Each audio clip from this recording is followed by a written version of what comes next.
कहा कि तूने अपने भाई की पत्नी के साथ गलत किया, तूने भाई की पत्नी को चुरा लिया। अनुज बधू भगनी सुत नारी, सुन सठ कन्या समय चारी। हे मूर्ख सुन, छोटे भाई की स्त्री, बहन, पुत्र की स्त्री, ये कन्या, कन्या मतलब बेटी, ये चारों बेटी ही हैं। छोटे भाई की पत्नी कौन होती है? अरे भाई, आपका जेठ आपको क्या मानता है? बोलो। भाई जेठ के लिए हमारे छोटे भाई की पत्नी हमारे लिए तो बेटी ही हुई। जैसे लक्ष्मण जी की पत्नी, राम जी लक्ष्मण जी की पत्नी को क्या मानेंगे? बोलो। लक्ष्मण जी तो राम जी की पत्नी को भाभी मानेंगे, भाभी मां होती है, बड़ा भाई पिता जैसा होता है, तो फिर छोटे भाई की पत्नी बेटी की तरह है कि नहीं? बोलो। तो सुग्रीव की पत्नी तो बाली के रिश्ते से बेटी लगती है। भाई बाली जेठ है सुग्रीव की पत्नी का, तो बाली को क्या व्यवहार करना था सुग्रीव की पत्नी के साथ? बेटी की तरह। पर उसने बेटी वाला व्यवहार नहीं किया। सुग्रीव की पत्नी मतलब छोटे भाई की पत्नी को उसने अपनी पत्नी बना लिया। तो राम जी ने कहा कि तू अपराधी तो है, और तुझ जैसे पापी को, अपराधी को मार देना कोई पाप नहीं है। तो बाली ने कहा छिपके क्यों मारा? बोले अपराधी को, पापी को छिपके मारो या सामने से, बस मारना ही धर्म है। अपराधी को मारना ही धर्म है। बात समझ में आई? अधर्मी को अधर्म से मारना ही धर्म है। हम तुम अधर्मी हो तो तुम अधर्मी को हम धर्म से कैसे मारेंगे? जैसे दुर्योधन को भीम भैया ने जांघों पर गदा मारी। युद्ध का नियम होता है कि जांघों पर गदा का प्रहार नहीं किया जाता, मना था। तो भीम भैया ने गदा कहां मारी? जांघों को तोड़ दिया दुर्योधन की।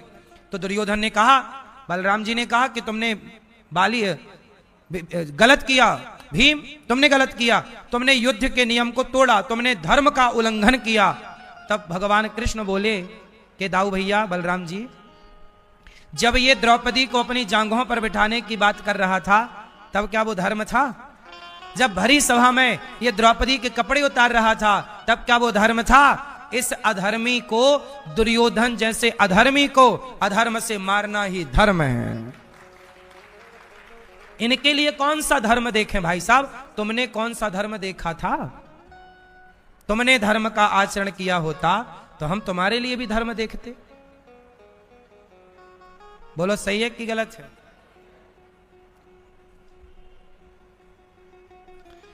बाली चुप हो गया, सुनहु राम स्वामी सन, चलन चातुरी मोरी।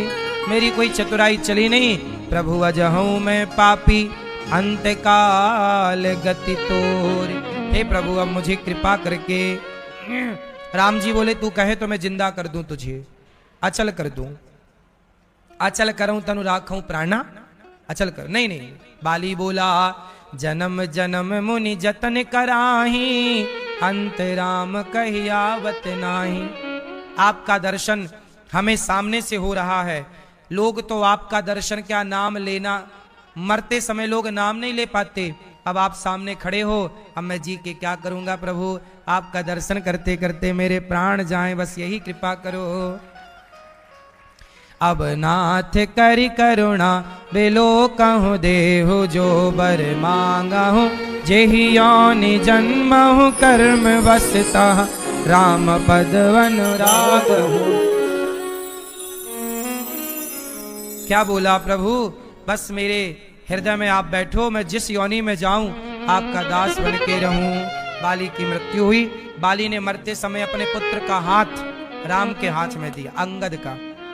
अंगद के साथ प्रभु अच्छा व्यवहार करेंगे। एक पिता का धर्म है कि वो मरते समय अपने पुत्र को भगवान को सौंप करके मरे। इसलिए आप लोगों की जिम्मेदारी है कि आप अपने बच्चों को भक्त बनाएं, भगवान का दास बनाएं, अच्छे रास्ते पर चलाएं। आपने बेटों को अच्छा रास्ता अच्छा संस्कार दिया नहीं तो माँ बाप की ही तो गलती मानी जाएगी। पत्नी आई तारा, रोने लग गई बाली के लिए, तब राम जी ने तारा को समझाया। सुग्रीव राजा बने, और सुग्रीव जब राजा बने तो राम को भूल गए, पद पाकर भूल गए। पत्नी पाई तो पत्नी के संग उलझ गए। 4 महीने तक सुग्रीव ने राम से ये नहीं पूछा कि आपने पानी पिया कि नहीं, नाश्ता किया कि नहीं, कुछ खाया कि नहीं। पावा राजकोषपुर नारी, सुग्रीव ही सुध मोरी विसारी, सब भूल गया। तब लक्ष्मण जी गए।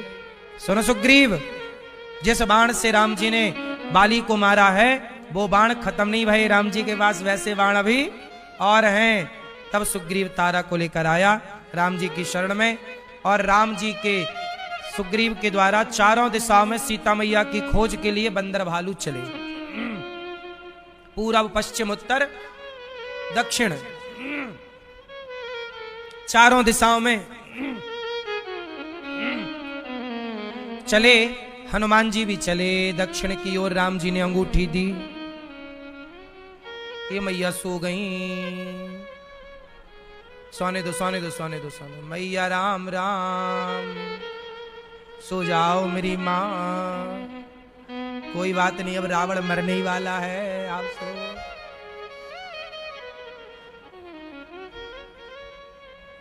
आओ मैया सुनो।